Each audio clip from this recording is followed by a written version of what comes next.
여러분들 대학 때 경제학 전공하신 분 계시나요? 혹시 뭐 부전공이든 안 계신 것 같은데, 경제학을 전공 사실 했건 하지 않았건 간에 사실 이 단어, 이 개념은 우리가 많이 들어서 알고 있습니다. 뭐냐면 거시경제, 그리고 하나는 미시경제이죠. 뒤에는 똑같습니다. 이코노믹스는 똑같은데 하나는 매크로가 들어가고요, 하나는 마이크로가 들어가죠. 미시경제학은요, 가계, 그러니까 소비자죠. 그리고 생산자, 기업, 그리고 또 삼각구도 여러분들 기억나시나요? 정부. 그러나 다양한 개별 활동들을 경제 주체 간의 행위와 상호 영향을 통해 어디를 보는 거죠? 이 미시경제학은 나무를 보는 학문이다라고 한다면, 거시경제학은 범위가 조금 확대가 됩니다. 한 나라 전체를 보게 되는 거예요.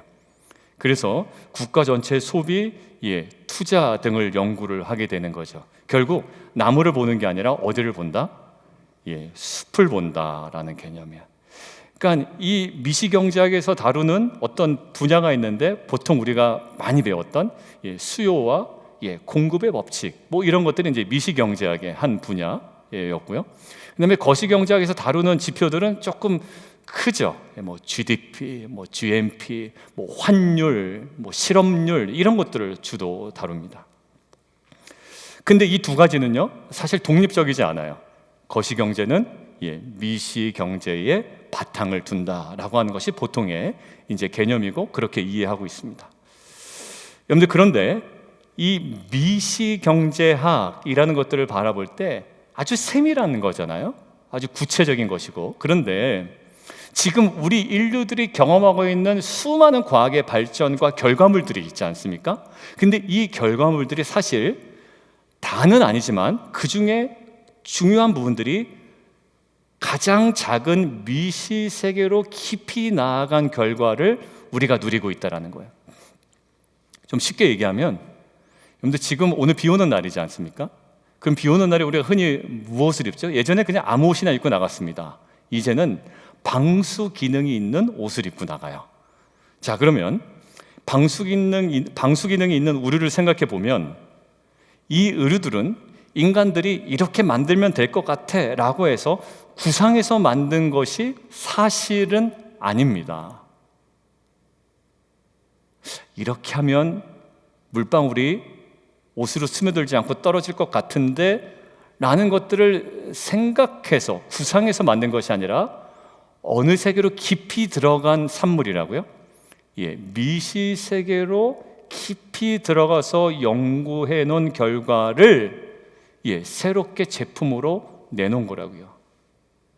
어디로 들어갔냐면, 연잎이라고 있죠. 연잎의 표면은요, 아주 매끄럽습니다. 우리가 그냥 겉으로 보기에는. 근데 나노 크기로 확대하면 전혀 다른 모습이 거기 미시세계에 들어가 있는 거예요. 보이지 않는 미시세계로 들어가는 거죠. 그냥 보기에는 아주 매끄럽습니다. 그런데 거기를 더 세밀하게 들어가다 보면 그 수많은 돌기가 빼곡하게 거기 쌓여 있다는 거예요. 그리고 그 돌기들은 일종의 물이 잘 스며들지 않는 그 물질로 코팅되어 있더라는 거죠. 그래서 돌기 위로 물방울이 딱 떨어지니까 물방울을 입에 흡수하지 아니하고 미끄러지면서 떨어지더란 얘기예요. 뭐가? 눈에 보이지 않는 그 미시세계 작은 그 구조 속에 그 기능들이 살아있고, 그것들을 고스란히 모방해서 만든 것이 뭐다? 지금 우리가 입고 있는 방수 기능이 있는 옷들이라는 거예요. 결국 그 잎에 앉은 먼지 덩이들도 덩달아서 물에 씻겨지며 깨끗해지죠. 그곳으로 들어가지가 않습니다. 결국 뭡니까? 우리가 누리는 가장 첨단의 어떤 그 새로운 과학기술로 인해서 우리가 누리고 있는 그 결과들이 결국은 어디서부터 왔다고요? 보이지 않는 미시세계에서부터 추출한 것이며, 그것의 연구 결과로 우리에게 놓여져 있다는 거예요. 자, 우리는 지난주에 성벽재건의 출발점에 섰습니다. 그런데 지난주 성벽재건의 출발점은 좀 거시적으로 본 거였어요. 첫 번째가 뭐였나요? 무너진 양문을 먼저 수축하라 였습니다. 그리고 두 번째는요, 영적 노블레스 오블리주를 먼저 회복하라 했습니다. 그리고 지난주에 포인트는 뭐였냐면 그 영적 노블레스 오블리주의 핵심이 어디였다고요? 우리가 뭔가 해서 되는 게 아니라 그의 근원적인 모습이 있는데 그게 바로 예수 그리스도의 십자가에 있다고 그랬죠. 하늘의 영광 버릴 필요 없죠. 그런데 예수님은 하늘의 영광을 버리시고 이 땅 가운데 종의 형체를 입고 내려오셔서 진정한 영적 노블레스 오블리주를 실천하셨습니다. 예수님의 영적 노블레스 오블리주를 통해 죽어가는 영혼들이 다시 한번 생명으로 재건되어지는 은혜가 있었단 말이죠. 사랑하는 성도 여러분, 저와 여러분의 영적 노블레스 오블리주를 통해 죽어가는 영혼들이, 흔들리는 공동체가 다시 한번 영적으로 재건되어진 은혜가 우리 모두에게 경험되어지는 귀한 역사가 있기를 원합니다. 자, 그런데 오늘은 성벽 재건의 출발점에 다시 서는 거예요. 어디요? 3장에 다시 섭니다. 그런데 오늘은 성벽 재건의 미시세계로 들어가려고 해요. 얼핏 보면 그냥 지나갈 수 있는데 자세히 보면 거기에 돌기들이 보이고 거기에 무슨 물질들이 보이고, 이래서 이것들이 가능했구나라는 그 미시세계로 오늘은 들어가려고 합니다. 그래서 잘 드러나진 않지만 강력하게 이끄는 그 무엇이 있는 그 성벽 재건의 미시의 세계, 오늘 두 가지를 묵상할 건데요. 그래서 우리의 인생을 다시금 재건하는 숨은 동력을 우리 안에 회복해 나가는 빛과 소금 공동체 되기를 주님의 이름으로 축원드립니다. 첫 번째 함께 보겠습니다. 같이 한번 읽을까요? 시작.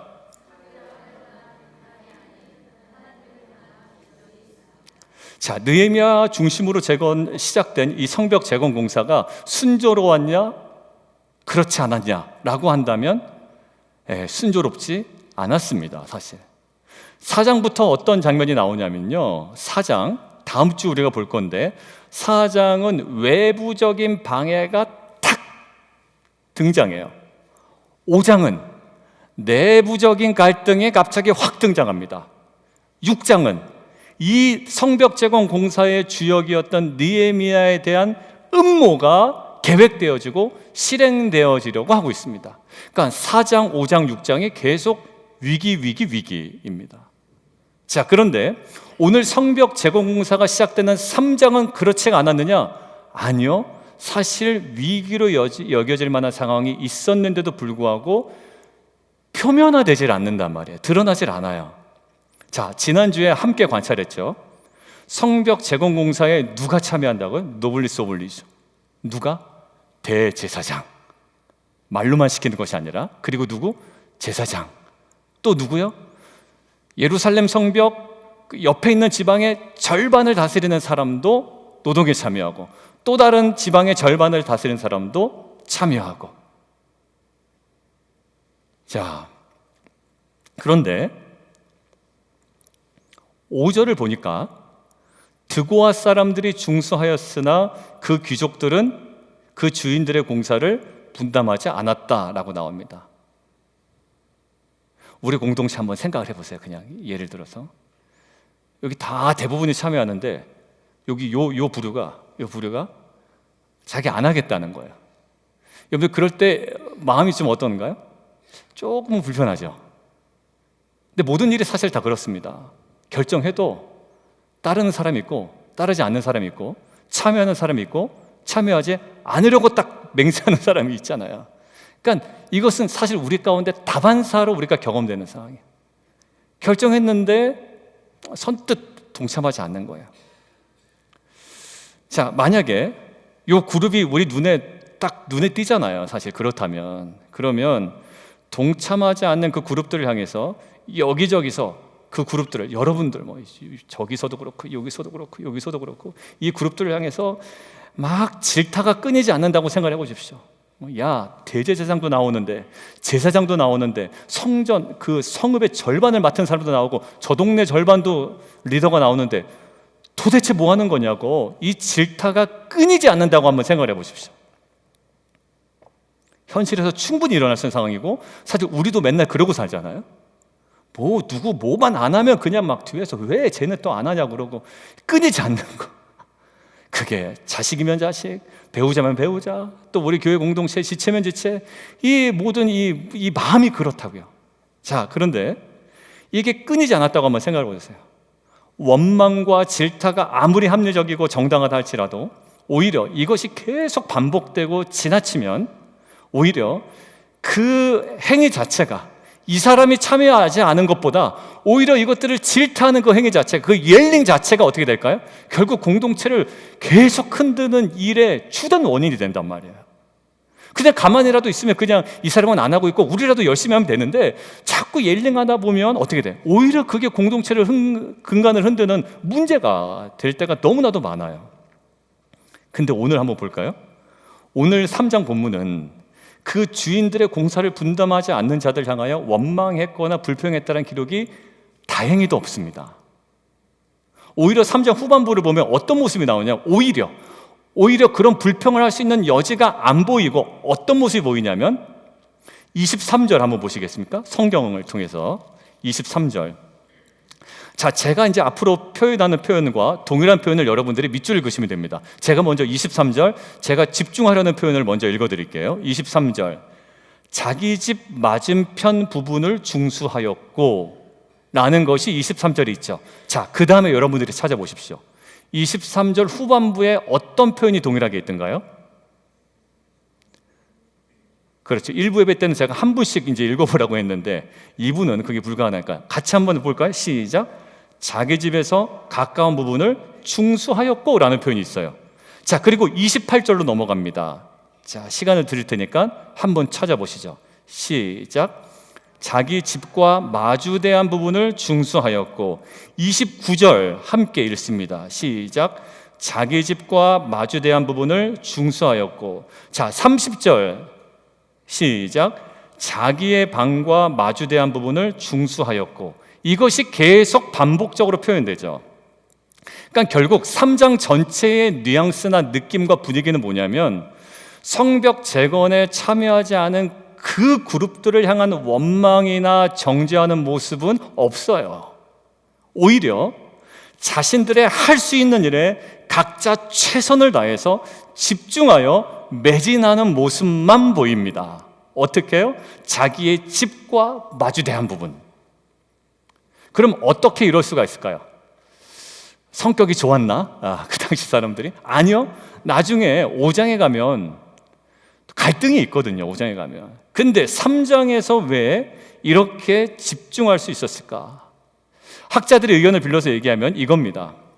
그들은 함께하지 않은 그 상대방을 보지 않고 어디에 주목했다? 하나님의 비전을 주목했다라는 거예요. 만약 분명한 목적과 목표가 없었다면, 그리고 분명한 비전이 없었다면 그들은 상대방을 보고 상대방의 부족한 모습을 아주 예리하게, 거세게 계속 비판했을 거예요.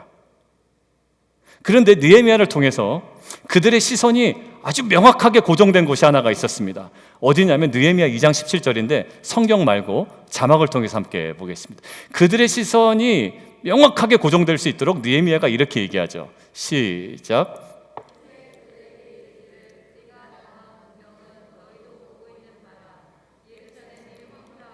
성문이 불에 탔으니 자, 예루살렘 성을 건축하여 다시 수치를 당하지 말자.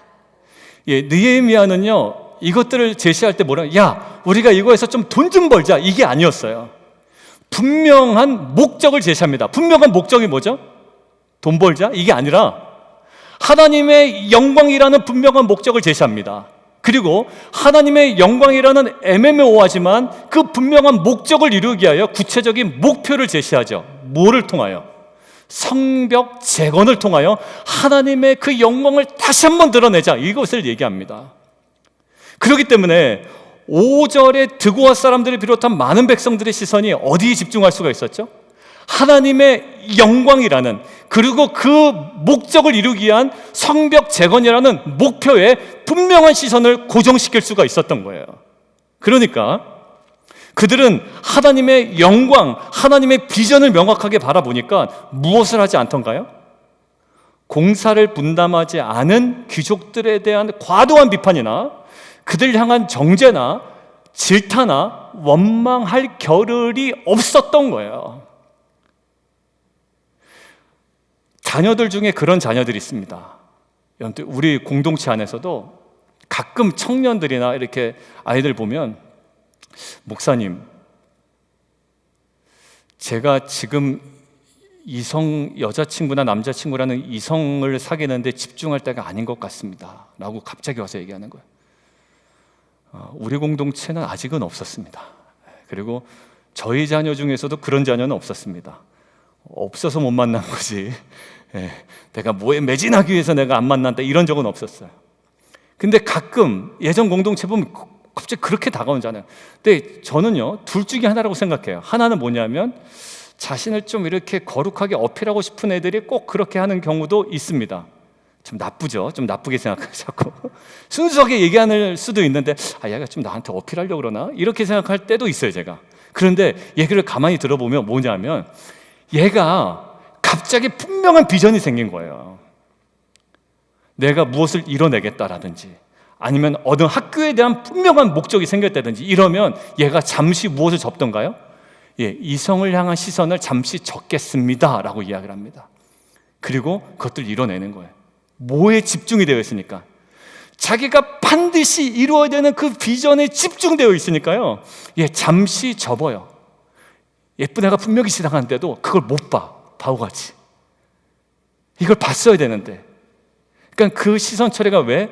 그 비전에 완전히 몰입이 되니 다른 곳에 시선을 두지 않아요. 제가 한국 프로야구를 엄청 좋아하잖아요. 뭐 마라톤 좋아하고 한국 프로야구 좋아하고, 그게 답니다 사실. 그런데 한국 프로야구를 좋아하는데 두산 베어스라는 팀을 엄청 좋아했어요. 어릴 때부터, 어린이 회원부터. 이 두산 베어스의 야구는 제가 끊임없이 결과를 보고 선수들 타율이나 방어율이나 이것들을 계속 체크하는 거예요. 어릴 때부터. 예전은 뭐 타율이나 방어율이나 뭐 순위까지 다 외울 정도까지 갔거든요. 근데 어느 순간 이게 다 부질없는 짓처럼 보이는 거예요. 제가 대학을 가야 되는데 재수를 했거든요. 근데 재수를 하는데 제 발등에 뭐가 떨어졌습니까? 불이 떨어졌죠. 재수까지 했는데 안 되면 어디 해야 돼요? 삼수를 해야 되는 거예요. 그럼 노량진 대성학원을 또 다녀야 되잖아요. 그럼 안 되잖아요. 그래서 그때는 제가 뭘 접습니까? 야구를 접어버리는 거예요. 평소 때는 안 돼요. 근데 이게 분명해지니까 이제는요, 누가 두산이 이겼네, 졌네, 뭐 트레이드를 했네, 안 했네, 이것이 저에게 전혀 관심사가 되지 않는 거예요. 오늘 본문을 다시 갑니다. 오직 그들에게는 뭐만 있었다? 그들을 사로잡는 하나님의 영광을 위한 비전만 있었다라는 거예요. 저는 저와 그리고 우리들의 자녀들이 상대방을 향한 비판에 매진하는 자들이 아니라 오직 하나님의 영광과 하나님 나라의 비전에 사로잡힌, 그 비전에 붙들린 자들이 되기를 주님의 이름으로 축원드립니다. 그러니까 그리하여 오히려 흔들릴 수 있는 공동체를 견고하게 재건해 나가는 귀한 일꾼들이 되기를 원해요. 그들이 안 하는 거는 늘상 있는 거예요. 근데 오히려 그들 향해서 옐링하다가 오히려 공동체가 더 흔들린다고요. 근데 이영애가 나오는 무슨 영화였죠? 친절한 금자씨. 뭐라고 하던가요? 니나 잘하세요 라고 하잖아요. 정말 우리가 내가 할 일에 매진하는 거예요. 매진할 때 사실 우리가 그 모든 것들을 다 컨트롤해서, 사람 마음을 어떻게 컨트롤합니까? 그죠? 하긴 싫은 사람들을 어떻게 이거를 컨트롤해요? 그냥 알고 가는 거예요. 그럴 때 우리가 정말 하나님의 영광에 사로잡혀, 비전에 사로잡혀 우리의 그 마땅한 한 일을 온전히 감당할 때 흔들리는 공동체가 정말 주님의 은혜 속에 재건되어진 은혜가 우리 모두에게 경험될 줄 믿습니다. 하나님 나라의 비전에 매진해도 사실 모자랄 판에, 여러분들 뭔가 이렇게 사로잡힌 사람들은 뭐 얘기하죠? 내가 이거 열중해도 모자랄 판에 내가 그거 신경 어떻게 써? 보통 이런 얘기를 많이 하잖아요. 하나님 나라의 비전에 매진해도 모자랄 판에 남들 쳐다보며 자신과 비교하며 원망하며 평론가가 되어 있을 시간이 사실은 없는 거예요. 우리가 시간 많지 않아요 사실. 내 마치 평론가가 됐냐, 이건 이제 좀 그런 것 같고 뭐 이런 것 같고, 사실 그럴 여유 없습니다. 하나님 나라에 매진해도 모자랄 판에 무슨 우리 보고 누가 평론가가 되라고 그랬어요. 여러분들 토끼와 거북이 이야기 아시죠? 거북이는 어디를 봅니까? 산등성에 있는 그 동화책에 표대가 있던가요? 아무튼 그 표대를 봅니다. 근데 토끼는 뭘 보죠? 봤는지 안 봤는지 모르겠지만 계속 거북이만 봅니다. 어디쯤 만나고. 그러니까 저 멀리 있으니까 뭐합니까? 토끼가 하는 행동이, 고작 하는 행동이, 그렇게 빠른 토끼가 그냥 유유자적하게 그냥 가만히 누워 있습니다. 그 거북이가 또 지나가네요. 요놈 봐라. 이러면서 토끼는 또 막 갑니다. 근데 토끼의 시선은 항상 어디에 머물러 있죠? 거북이에 머물러 있어요. 근데 그 거북이는 어디에 머물러 있던가요? 토끼가 가든 말든 알아서 가겠죠. 계속 갑니다. 동화책에서 누가 이기던가요? 이 싸움에서 거북이가 이깁니다. 근데 순전히 뻥이란 말이에요, 이게. 여러분들, 어떻게 토끼를 거북이가 이겨요? 근데 이 동화책에 나오는 핵심 미시세계로 들어가니까 이 숨겨진 동력이 나타나죠. 거북이에 나타난 동력이 뭡니까? 빠른 발입니까? 전혀 아니었어요. 그냥 푯대를 바라보고 계속 갔던 거예요. 이게 숨은 동력이었고, 이 동화책에 겉으로는 보이지 않는 이 미시세계에서 작동하는 거북이의 능력이 되었단 말이에요. 여러분들, 우리는 거북이와의 비교 우위에 만끽해 있는 신앙생활은 절대로 안 돼요. 어딜 향해? 푯대를 향해 그냥 가는 거예요. 이거 매우 위험합니다. 야, 그래도 내가 김집사보다 낫다. 내가 김집사보다 훨씬 나. 쟤는 큐티 안 하는데 나는 그래도 큐티하잖아. 이런 게 무슨 도움이 되겠어요? 무슨 도움이? 그 푯대 향해서, 그 영광스러움을 향해서 가야죠. 여러분들, 누구보다 더 낫냐, 누가 더 크냐의 싸움은 사실 하나님 나라에서 의미가 없습니다. 그러니까 예수님 제자들이 욕먹었잖아요. 뭐라고? 누가 더 크냐 싸움 하다가 호되게 욕먹죠. 여러분들, 각자에게 주어진 하나님 나라의 비전이 있습니다. 그런데 내 걸음이 소폭으로 보일 수도 있어요. 광폭이면 좋겠는데 소폭으로 보일 수가 있어요. 그렇지만 하나님은 그 소폭으로 보일지라도 그 푯대를 향하는 그 걸음이 우리에게 가장 주어진 영광스러운 걸음임을 우리를 하금 깨닫게 하시고, 그 걸음을 통해서 주님께서는 영광 받으실 줄 믿습니다. 여러분들, 어린 다윗 한번 생각해 보시겠어요? 이거 묵상하는데 다윗이 하나 생각이 나더라고요.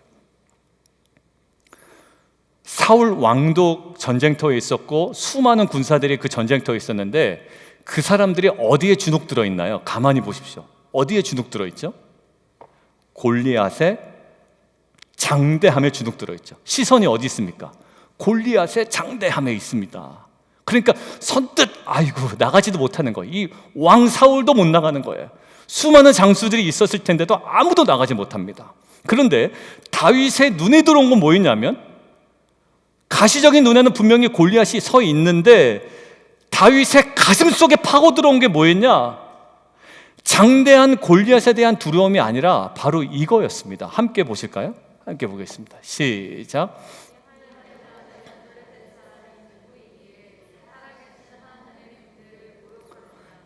골리앗이 없어진 게 아니라 골리앗이 있습니다. 그런데 골리앗은 다분히 무엇으로만 보여요? 할례받지 않는 그 블레셋 사람 정도로만 보이고, 이 다윗의 가슴 속에 파고들어온 게 뭐냐면, 하나님의 군대가 모욕당하여 하나님의 영광스러운 이름이 땅에 추락해버리는 것이 이 가슴에 답답함으로 다가오는 거예요. 그러니까 이 골리앗의 장대함 때문에 두려움이 아니라 하나님의 이름이 땅에 떨어지는 것이 너무나도 분해서 이것이 다윗의 마음을 파고 들어가는 거예요. 그러니까 이것 때문에 흥분했던 다윗이 무엇은 볼 수가 없어요? 골리앗의 장대함 때문에 두려워할 수는 없는 겁니다. 그 다음 볼까요? 함께 시작. 창과 단창으로 내게 나오거니와 나는 만군의 여호와의 이름.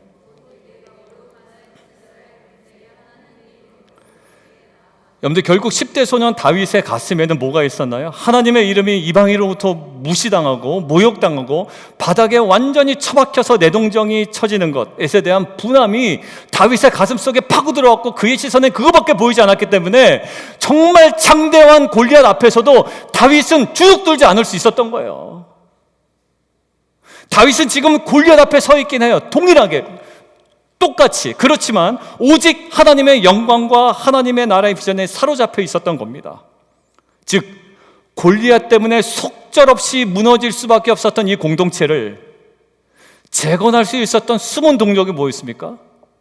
다윗이 근육이 셌습니까? 아니면 다윗이 무슨 뭐 바디빌더처럼 엄청나게 뭐 힘이, 아니면 장사였습니까? 아니면 뭐 키가 컸습니까? 열 몇 살짜리밖에 안 되는 애가, 사울의 갑옷도 맞지 않아서 헐렁헐렁했던 애가 뭐가 있었겠어요? 숨은 동력이 있단 말이에요. 그 미시세계로, 영적인 미시세로 들어가니까 뭐였다고요? 돈도 아니에요. 돌 5개밖에 안 됩니다. 뭐가 있었습니까?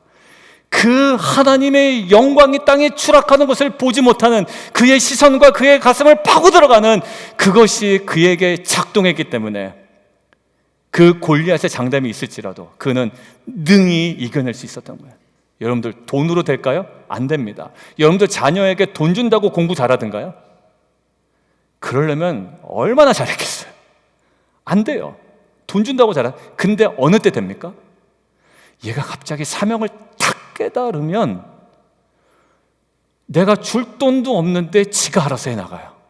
아빠 괜찮아, 내가 돈 벌어서 공부할게. 아빠 괜찮아, 아빠 괜찮아. 다 그래. 미국에서는 다 그런 거예요.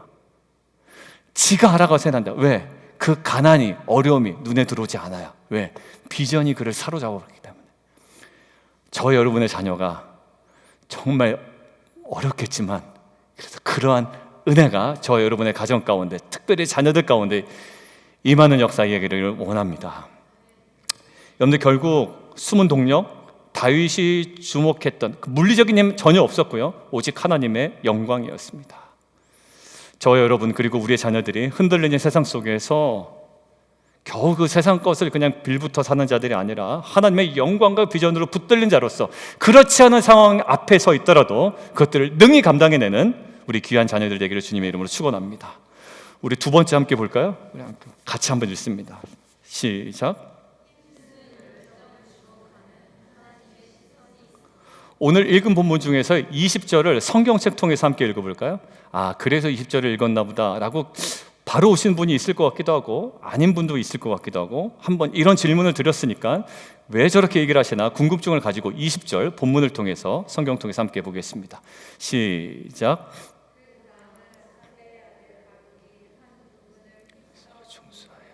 성구비에서부터 대에서. 자, 우리 지난주에 이야기한 거 한 번만 복습하죠. 지난주에 3장에 반복되는 표현이 있다라고 하면서 제가 이야기한 표현이 뭐였나요? 계속 이 표현이 나옵니다. 그래서 제가 성경 본문을 끊을 수가 없었습니다. 어떤 표현이라고요? 그 다음은. 예, 그렇죠. 계속 그 다음은 끝나지가 않아. 가다 보니까 맨 마지막에 가서야 끝나죠. 그리고 나서 제가 얼핏 말씀드렸어요. 그 외에 이 단어가 많이 나옵니다. 그게 뭐였냐면 중수하였다라는 단어가 나와요. 중수하였고, 그리고 그 방금 앞대지에서 언급한 것처럼 후반부에는 어떤 표현이 등장하냐면 자기 집과 마주대한 부분, 자기 방과 마주대한 부분, 이것들이 좀 많이 나오죠. 자, 두세 번씩, 뭐 많게는 뭐 30번이 넘게 이렇게 나온단 말이에요. 근데 유독 3장에서 20절에만 유독 사용된 단어가 있습니다. 예배 시간이지만 한번 얘기해 보시죠. 한 분이. 예, 맞아요. 힘써입니다. 힘써. 그리고 찾아보니까 다른 사람에게는 중수하였고인데 유독 바로에게만 그는 어떻게 했다? 힘써 중수하였다라는 거예요. 약간 이런 느낌이에요. 우리 다 같이 컵라면 먹기로 했습니다. 우리 남자분들 가끔 이제 족구할 때 컵라면 하죠. 예전에 우리 권사님들이 또 김밥 싸주셔가지고 김밥이랑 컵라면이랑 한번 먹기도 했는데, 컵라면 먹을 때 다 컵라면 먹잖아요. 근데 유독 홍정근 집사님에게만 뭘 줘요? 김치를 준단 말이에요. 그럼 뭔가 의미가 있는 거죠. 야, 우린 뭔데 왜 우리한테는 김치 안 줘? 그러니까 약간 어떤 느낌이냐면 다 중수했는데 누구에게만? 바룩에게만 힘써 중수했다라고 이야기해요. 자, 히브리어 뭔지 한번 보실까요? 그 힘쓰다라는 게 한번 보겠습니다. 하라라는 단어더라고요. 하라라는 단어인데 이것이 어떤 뜻이냐면 뜨겁다, 감정적으로 불타다라는 거예요. 그러니까 이 바룩이 힘써 중수했다는 것은 뭐 돈을 많이 냈다든지 아니면 뭐 그것보다 어디에 포커스를 두고 있는가요? 그의 중심이 뜨거웠다. 남들과는 다르게 뜨거웠다. 열정적이었다라는 거예요.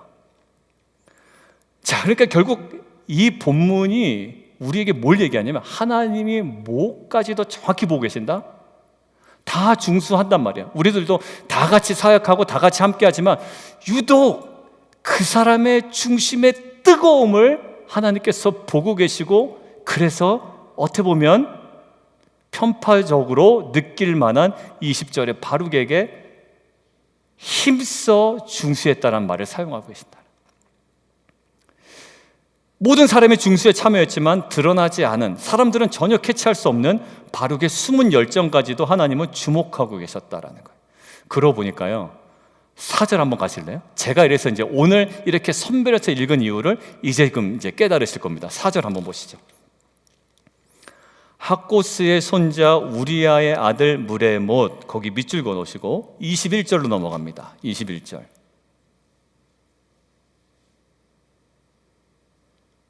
학고스의 손자 우리아의 아들 무레못. 동일하죠. 4절에 등장한 무레못이 21절에도 등장합니다. 결론이 뭐예요? 4절의 공사를 마치고 21절에 다시 한번 헌신한 거예요. 자, 또 4절로 다시 넘어갑니다. 무세사벨의 손자 베레가의 아들 무술람, 밑줄 그어놓으시고 30절로 이동하죠. 30절. 베레가의 아들 무술람. 4절의 공사를 마치고 30절에 다시 헌신한 겁니다. 5절로 넘어갈까요? 드고아 사람들이 중수하였지요. 그런데 27절로 넘어갑니다. 그 다음은 드고아 사람들이 중수합니다. 5절의 공사를 마치고 27절의 공사에 헌신한 겁니다. 27절에 개역개정 성경을 읽으시고 드고아 사람들이 공사했다는 내용이 아닌 것 같은데요 라고 약간 의심하신 분들이 있을 거예요. 결론은 뭘까요? 드고아 사람들이 중수한 겁니다. 표현이 약간 좀 애매하게 되어 있긴 한데 원어나 영어 성경은 명확하게 드고아 사람들이 중수한 거예요. 그러니까 5절의 공사를 마치고 27절의 공사에 헌신한 겁니다. 여러분들, 그러고 보니까 우리가 미시 세계로 들어가니까 따분하게 이름이 그냥 나열된 것 같은 3장이 결국 뭐가 숨어 있었어요? 바룩의 숨은 열정과 헌신과 그 뜨거움을 하나님께서는 보고 계셨고, 그 다음에 이 누구요? 드고아 사람, 그 다음에 무술람, 이 무레못의 정말 그 열정도 기억하고 계셨다라는 거예요. 누가? 하나님 보고 계셨고 이것들을 정확하게 드러내고 계십니다. 영상 하나만 보고 말씀 좀 이어가도록 하겠습니다.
우리 경기 전까지 해서 시험대를 하고 있었어요.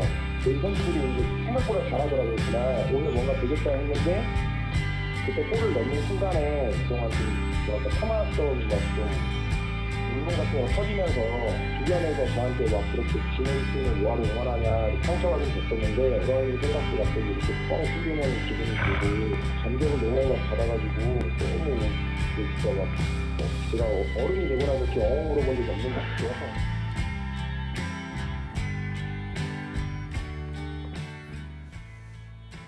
저는 고향에 물론 1부 리그는 아닙니다. 한국도 2부 이렇게 몇 부 리그로 나눠져 있는데 고향이라는 축구팀이 있는지를 저 영상 보고 처음 알았는데 사실 저 고향의 선수들은 원정 경기를 간 거잖아요.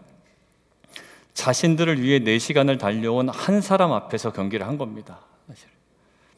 그런데 그 한 사람의 바라봄이 이 원정 경기를 온 고향 선수들 그리고 한 번도 지금 이기지 못한 위기 상황 가운데 있는 선수들에게는 수만 명이 운집한 경기장의 화려한 함성보다도 더 크게 다가왔을 거예요. 뭐가요? 한 사람의 바라봄이. 근데 마지막에 극적인 승리를 얻게 되는 페널티킥 성공하잖아요. 저 영상 볼 때 사실 짧은 영상이지만 조마조마했습니다. 저것도 페널티킥도 실축하는 거 아닌가? 왜냐하면 항상 우리의 인생은 뜻대로 되지 않으니까. 그래서 또 저 사람 실망하는 거 아닌가라는 생각으로 봤는데 성공했어요. 성공한 이후에 어디로 달려갑니까? 그 한 분 앞으로 달려갑니다. 그래서 꾸벅 인사하는 모습을 보는데 제 안에 우리에게도 아무런 관중이 없는 것 같지만 나를 향한 한 분의 바라봄이 있다라는 생각이 확 드는 거예요. 사실 살아갈 때 아무도 내 인생 쳐다보지도 않고 취급하지도 않는다는 생각이 들 때 있잖아요. 저 영상을 보는데 어느 순간에 그 앞으로 가서 내가 온전히 꾸벅 90도로 절할 만한 그 한 분의 바라봄이 우리 안에 생생하게 살아있다는 걸 느꼈습니다. 정말 나를 응원하며 바라보는 그 관중이 없다고 느껴질 때 가장 분명하게 나를 응시하고 계신 분이 계십니다. 그게 바로 아버지 하나님이세요. 바룩의 마음이 다른 사람과 다른 거 아무도 몰라요. 여러분들 사역 다 똑같이 하시는 것 같지만 저 사람 사역하는 거나 내 사역하나 다 똑같이 보여. 근데 유독 나는 그래도 하나님 앞에서 더 막 이렇게 애쓰고 막 치열하고 간절하고 더 아프고 막 이럴 때가 있잖아요, 사실. 근데 겉으로 볼 땐 그냥 잘 몰라요. 그런데 바룩의 마음이 다른 사람보다 더 열정적이었던 것을 누구는 아셨다? 하나님은 아셨다라는 거. 그래서 그에게 힘써 하라라는 단어를 부여하신 것처럼 아마 하나님께서 그냥 그렇게 사역하는 사람들은 하라라는 말 안 붙이겠죠. 그런데 여러분들의 그 수고와 헌신을 주목하는 하나님께서는 목청껏 소리 지르며 아마 그 북 하나 들고 4시간을 달려온 그 서포터즈 한 명처럼 소리 지르며 아마 우리를 응원하고 계실 줄 믿습니다. 여러분들 그것으로 사실 충분합니다. 이제 그것으로 끝난 거예요. 뭐 누가 인정해 준다고 거기에 편승해가지고 거기에 코드에 맞춰서 살아가는 자 되고 싶으세요? 이러니까 저 사람이 나를 되게 좋아하고 인정해 주네 라는 그 코드에 맞추는, 뭐 세상에는 코드 인사도 있고 다 있다고 하던데 근데 결국 뭡니까? 나를 정말로 끊임없이 정확하게 바라보고 계신 그 한 분, 그것으로 충분합니다. 그래서 우리에게는 여러 가지 현실적인 부담이 있고 어려움이 있지만 그분 앞에 우리가 할 것은 명확해진 거예요. 함께 볼까요? 성경은 무엇을 얘기하고 있는지, 돈 벌어라, 뭐 해라, 이거보다 명확한 것 한 가지 같이 한번 읽습니다. 시작. 결국 이거 얘기하는 거예요. 근데 결국 무엇을 얘기하냐면 뭐 다른 게 아니라 열심을 품고 누구를? 주를 섬기라. 우리 집사님들 개업할 때, 어느 분 개업할 때, 우리 혜운 집사님 개업하실 때죠. 그때 개업 예배 때 말씀이 뭐였냐면 마음과 뜻과 정성을 다하여 내 하나님을 사랑하라. 여러분들 뭐야? 약속의 땅에 들어가는데 한 가지 요구하셨다고 뭐예요? 정말 마음 다해 주님을 사랑하는 거야. 여러분들 그거 하나 질문에 내가 하나님 앞에 당당하게 얘기할 수 있다면 그것으로 충분합니다. 여러분들 신명기에 바로 이 이야기를 한 거예요. 같이 한번 읽습니다. 시작.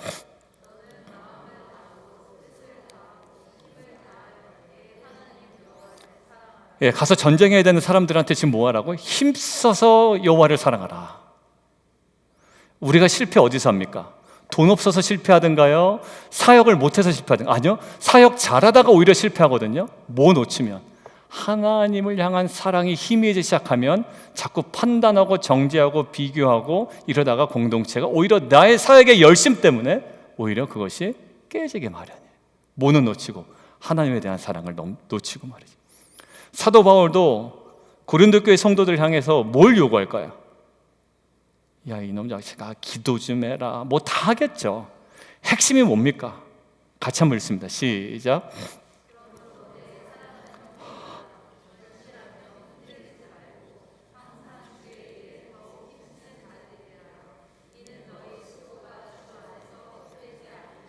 예, 힘써 주의 일에 힘쓰는 자들이 되라.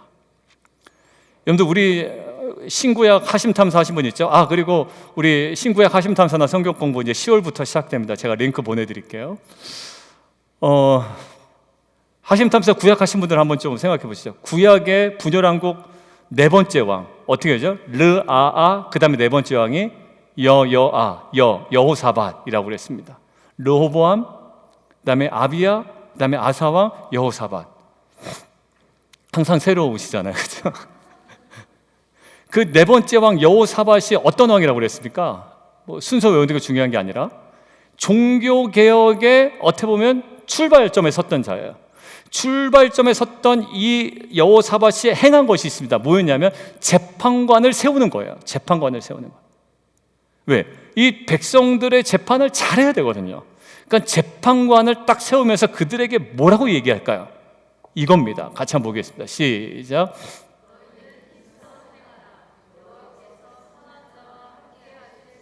선한 자가 뭐라는 거예요? 예, 힘써 행하는 거예요. 결국 하나님께서 느헤미야 3장에서도 다들 성벽 중수의 수고가 많았지만 특별히 마음의 열정으로 뜨거움으로 힘써 행했던 누구를 주목하셨다고요? 예, 바룩을 주목하셨습니다. 여러분들 다윗에게 솔로몬을 향한 메시지를 주실 때도 그러했습니다. 야, 솔로몬, 네 아들 솔로몬 무엇을 요구하실까요? 자, 역대상 28장 7절 함께 보겠습니다. 시작.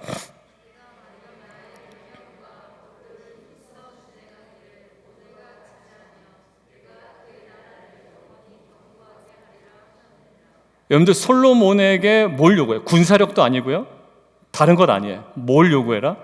계명과 법도를 힘써 준행하는 겁니다. 근데 사실 솔로몬이 왜 망했죠? 1번 돈이 없어서, 2번 군사력이 부족해서, 아니면 3번 지혜가 부족해서. 전혀 아니죠. 다 가진 자였습니다. 여러분들 다 가진 자가 왜 무너졌나요? 솔로몬이 힘써 지키는 부분에 있어서의 희미해짐을 통해 결국 뭡니까? 그에게 있었던 모든 권세가 완전 무용지물이 되었습니다. 어디서 무너졌다고요? 힘써 행하는 것. 여러분들 저와 여러분의 신앙이 어디서 무너지면 안 되느냐면 힘써 여호와를 사랑하는 것. 그거 안 하면 그냥 맨날 하나만한 얘기만 하는 거예요. 보통 사람들 교회에 그냥 비판할 때 쓰는 얘기 항상 얘기하고, 이래서 되냐 저래서 되냐 남 평가하고 항상 이런 얘기만 하는 겁니다. 그런 얘기하면서 내가 의로운 것 같고. 그렇지만 우리는 어디서 성공해야 된다고요? 힘써 여호와를 사랑하는 거예요. 솔로몬이 없어서 망한 자가 아니라 힘써 여호와를 사랑하는 것에서 실패하니 온갖 여성들과 함께 지내다가 결국은 나라가 갈라지게 됩니다. 주님께서도 이 땅의 사역을 감당하실 때 어디서 자리를 지키셨냐면 여기에서 사역을 감당하실 때 쉽게 감당하지 않으셨습니다. 함께 보겠습니다. 시작.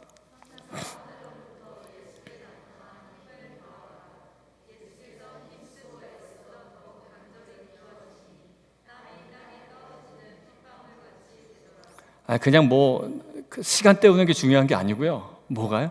예수님 어떻게 해요? 예수님 힘쓰고 애써 더욱 간절히 기도하시니. 몇 개나 붙었어요? 힘쓰고 애써 더욱 간절히 기도하시니. 그냥 김집사 기도하는 거랑 나랑 비교할 필요 없고요. 이 기도에만 딱 비춰서 저와 여러분의 기도 생활을 점검하시면 돼요. 하다가 할 때도 있어요. 새벽 기도 나오셔서 여러분들 그냥 제가 그냥 권면드리고 부탁드리고 이렇게 말씀드리기는 적어서 오세요. 적어서. 저도 예전에 적지 않을 때는요, 하다가 그냥 깜빡했는데 보니까 5분이 지나가 있더라고요. 그래서 이제 잠깐 무안해서 뒤도 돌아보죠. 성도님들이 혹시 계셨나? 혹시 내가 조는 모습을 봤을까? 불안한 마음으로 보면 또 안 계셔. 그럼 못 봤나 보다. 이렇게 지나갈 때도 있고. 근데 여러분들의 기도를 다 제가 받아서 이제 눈 뜨고 기도하고요. 보통 눈 뜨고 기도가 이제 몰입되는 부분 기도한. 여러분들 제가 이거를 너무 구체적으로 저 정도까지 얘기하나 그런 눈으로 쳐다보지는 마셔요. 왜냐하면 여러분들 그렇게 해 보셔야 한번 꼭 자녀들의 기도 제목도 적으시고. 안 보내주신 분은 빨리 보내주시고 업데이트 할 분들은 빨리 업데이트 해주시고 그 기도 제목을 가지고 기도하세요. 단순히 시간의 문제가 아니라 어떻게 힘써 애써 더욱 간절히 기도하시니. 여러분들 그냥 기도에 나오는 거 똑같이 나와서 기도하는 것 같아요 사실. 근데 누구는 아신다. 저도 몰라요. 근데 누구도 아신다. 아버지는 보고 계신다. 그리고 드러나지 않는 그 미시색으로 들어오신다. 우리의 간절함을 아신다. 우리의 뜨거움을 아신다라는 거야. 보이게 한 기도 아니잖아요. 여러분들 그 가장 본질적인 자리, 그 자리가 어디라고요? 눈에 보이는 자리가 아니라 보이지 않는 그 미시색이에요. 그 자리를 정확하게 다스려 나가는 저 여러분이 되기를 원합니다. 그것이 사역이든 섬김이든 기도의 자리든 별로 드러나지 않아 티 안 나요. 다 비슷해 보입니다. 그러나 하나님께서는 정확하게 바라보고 기억하고 계신 줄 믿습니다. 그 숨겨진 열정을 기억하신 하나님께서 무너진 성벽을 재건하는 그 숨은 동력으로 우리 안에 역사하실 줄 믿습니다. 자, 이제 마무리합니다. 무너진 성벽을 재건하기 위해서는 뭐가 필요할까요? 보이는 토목공사 필요합니다. 그리고 의미 있는 풍성한 자재 공급도 필요합니다. 그런데 오늘 영적 재건을 가능하게 하는 영적인 그 미시세계를 우리가 오늘 살펴봤습니다. 만약에 우리가 계속 상대방을 향했다면 정죄와 원망과 질타에 그쳤을 인생이지만 하나님의 영광과 비전에 대한 시선으로 무너지고 흔들리는 성벽을 재건하는 그런 숨은 일꾼으로 세워지는 저와 여러분이 되기를 원합니다. 우리 자녀들에게 그 비전이 새로워지기를 원해요. 왜 이렇게 쟤는 안 하는 줄 모르겠어요. 당연히 할 수가 없어요. 저와 여러분도 예전에 그랬지 않습니까?